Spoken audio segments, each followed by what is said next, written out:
The federal judge in Donald Trump's New York criminal case found the former president in contempt for a 10th time today. The decision is a response to the former president repeatedly violating his gag order. Judge Merchan is now threatening Trump with jail time if he continues this behavior. The former president is charged with 34 felony counts for allegedly falsifying business records to cover up an alleged affair ahead of the 2016 election. Let's bring in Katrina Kaufman and Graham Cates, who are both outside the New York courthouse in Lower Manhattan. Katrina is an attorney and CBS News campaign reporter. Graham is a CBS News investigative reporter. It's so great to have you both. Katrina, let's start with you. This is the 10th time Trump has been held in contempt for violating his gag order, $10,000. Okay, so imagine you're Jack Smith. You spent years building criminal cases against Donald Trump. You documented election interference. You collected evidence of classified document mishandling. You interviewed hundreds of witnesses. You compiled thousands of documents. You were ready to take Trump to trial, ready to present your evidence to a jury. And then Trump won the 2024 election. And DOJ policy says you can't prosecute a sitting president. So you had to drop the cases, had to close your investigation. But before you left, you did one thing. You wrote a report, a detailed, comprehensive report, laying out everything you found, every piece of evidence, every witness statement, every document proving Trump's crimes. And you made that report public, made sure the American people could see what you discovered. And what that report shows is devastating. Shows Trump knowingly spread lies about election fraud. Shows he obstructed official proceedings. Shows he would have been convicted if not for winning the election. And now that report is out there. Can't be taken back, can't be suppressed, and it's creating massive problems for Trump. But before we go any further, real quick, let's be honest. You can't really trust mainstream media anymore. That's why we built Pump Politics, to bring you real stories, real context, and no corporate spin. If you want to stay ahead of the headlines, join our free newsletter. We'll send the news straight to your inbox every day. Just click the link in the description to join. And if you just want to support what we're doing, join us, be part of the community that actually cares about the truth. All right, let's get back to the video. Now saying that jail is on the table if this continues. And so far, we really haven't seen these gag order violations stopping Trump's rhetoric. If anything, he uses them to boost his fundraising. We've often seen these legal troubles boost him in the polls, and perhaps he's even daring this threat of jail, which it seems like Judge Merchan really doesn't want to have to take that step. But I was actually reminded today of a moment in the E. Jean Carroll trial where Trump was often acting out in that courtroom in a way he doesn't do in this one, but he does outside of it. And one day, Judge Lewis Kaplan in that case was saying, something to the extent of, do you want me to have to find you in contempt and put you in jail?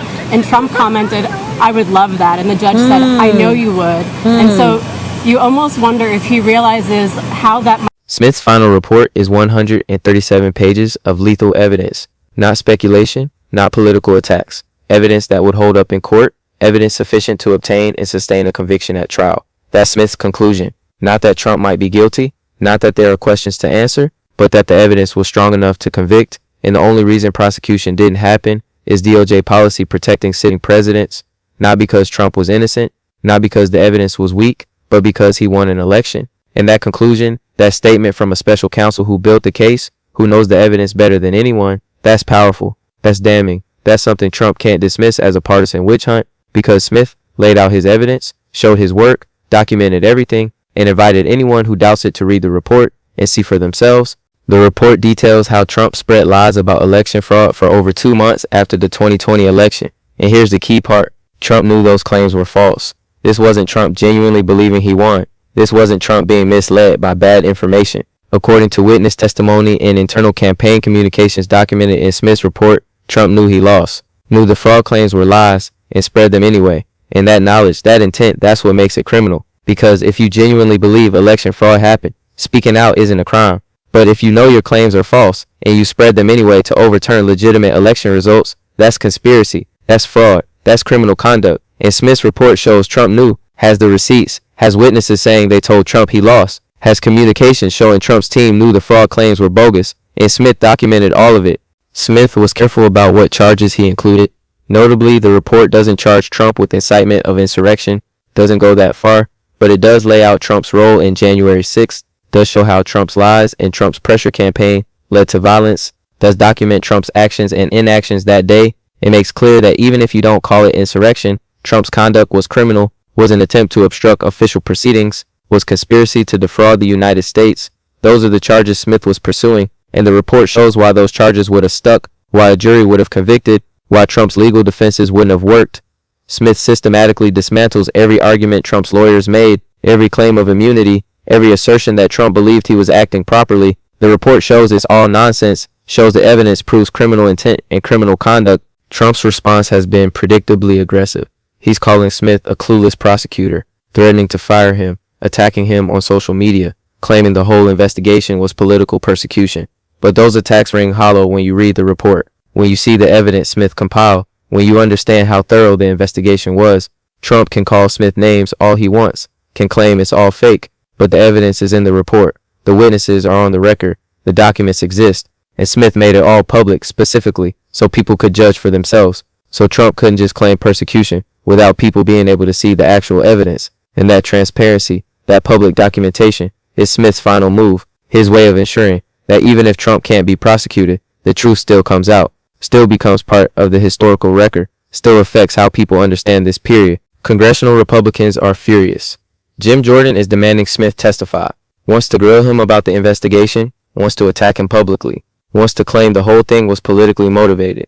And Smith might testify, might go before Congress and defend his work. And if he does, that's going to be must-watch television. Because Smith isn't some political operative. He's a career prosecutor who's built cases against war criminals and corrupt officials. He's respected in legal circles. He knows how to present evidence, how to defend his decisions. And when he sits before Congress and walks through what he found, when he explains why he concluded Trump would have been convicted, that's going to be powerful. That's going to be compelling. That's going to shift public opinion. Even if Republicans attack him, even if they try to discredit him, the evidence speaks for itself. And Smith's report ensures that evidence is public, is accessible, is undeniable. So buckle up, because we're about to break down exactly what Smith found and why it's so devastating for Trump. Alright, let's dig into what Jack Smith's report actually says, because the details matter, the evidence matters, and understanding why Smith concluded Trump would have been convicted, that matters too. So we start with the scope of the investigation. Smith was appointed as special counsel to investigate two main areas. First, Trump's efforts to overturn the 2020 election, the pressure campaigns on state officials, the fake elector schemes,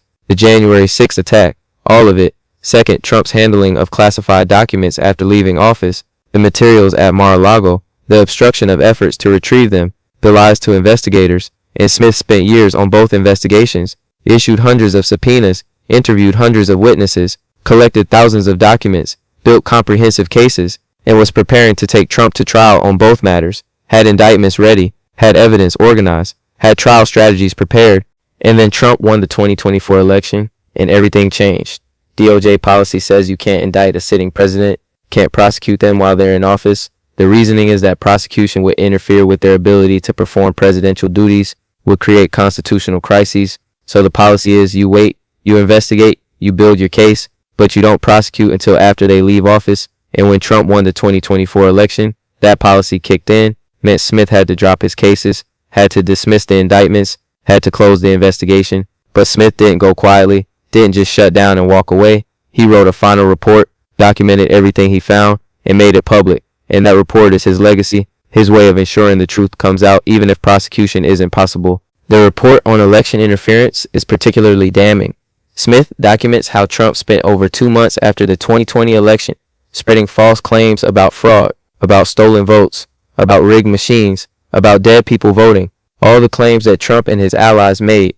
And the report shows, with witness testimony and documentary evidence, that Trump knew these claims were false, that his own campaign staff told him there was no evidence of widespread fraud, that his own attorney general told him the election was legitimate, that state officials told him the counts were accurate, and Trump spread the lies anyway. And Smith documents why, shows that Trump's goal was to create enough doubt, enough chaos, enough pressure that he could overturn the legitimate results, could stay in power despite losing. And that's criminal. That's conspiracy to defraud the United States. That's obstruction of official proceedings. And Smith's report lays out how he would have proven those charges at trial. The fake elector scheme is documented in detail. How Trump and his allies organized slates of fake electors in states Biden won. How they plan to have those fake electors' votes submitted to Congress.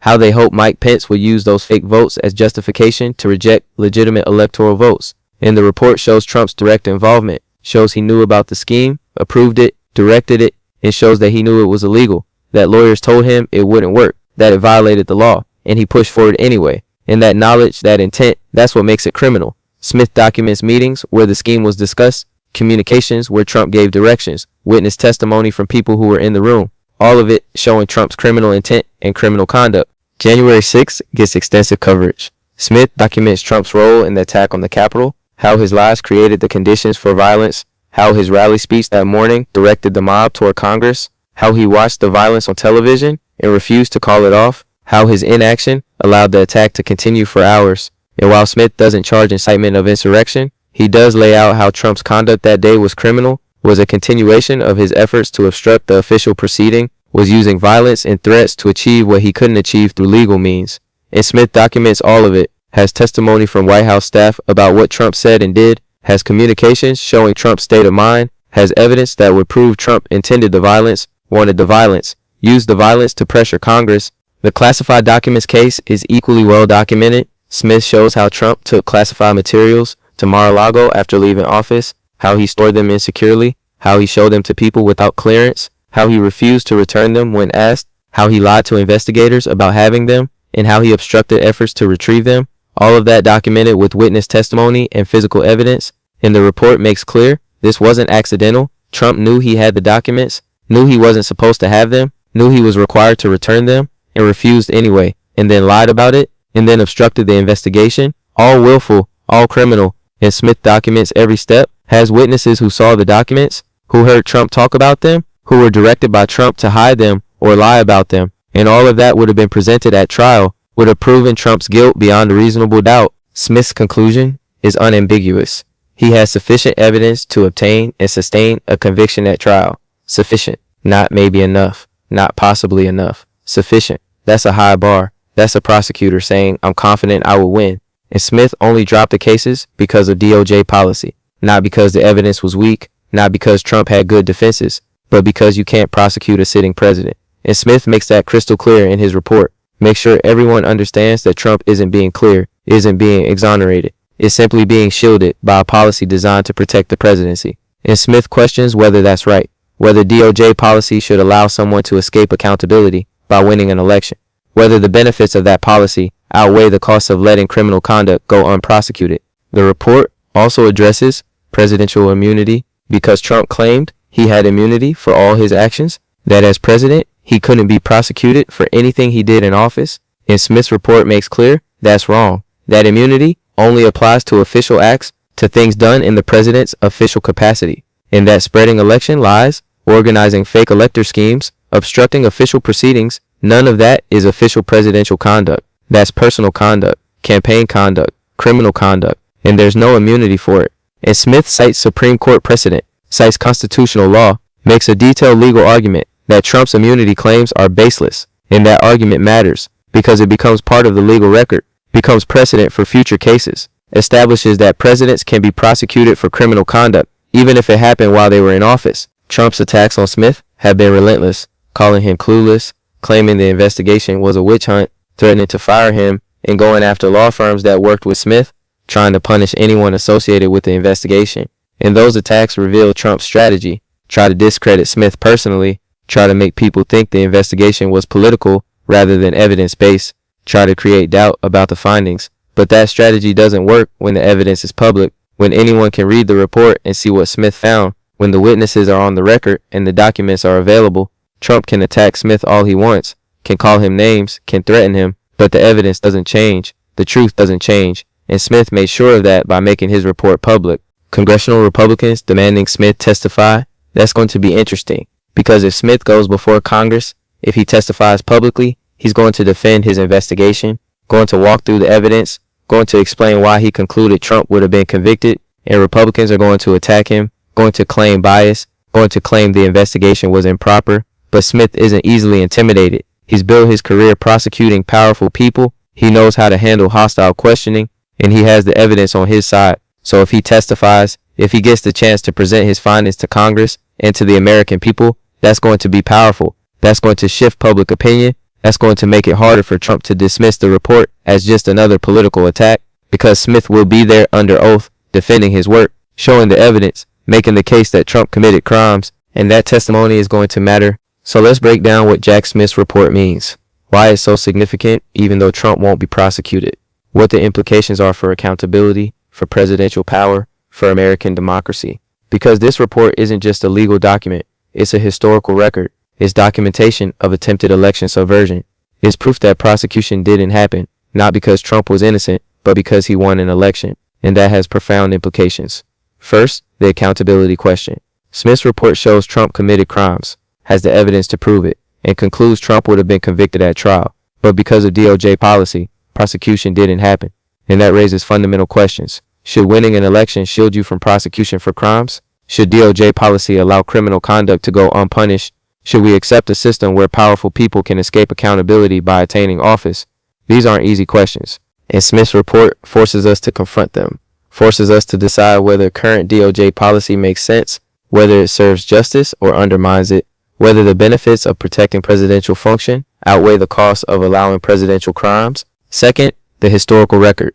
Even if Trump isn't prosecuted, Smith's report ensures the truth is documented, that future generations will know what happened, will understand that Trump tried to overturn a legitimate election, will see the evidence of his crimes, and that matters. Because history judges presidencies, shapes how we understand our past, influences what lessons we draw, and Smith's report ensures that judgment is based on facts, on evidence, on a detailed accounting of what actually happened, not on political spin, not on competing narratives, but on a prosecutorial record compiled by someone who spent years investigating, who saw all the evidence, who interviewed all the witnesses, and who concluded Trump committed crimes. That record is permanent, can't be erased, can't be spun away, and it will shape how Trump's presidency is understood for generations. Third, the precedent for presidential power.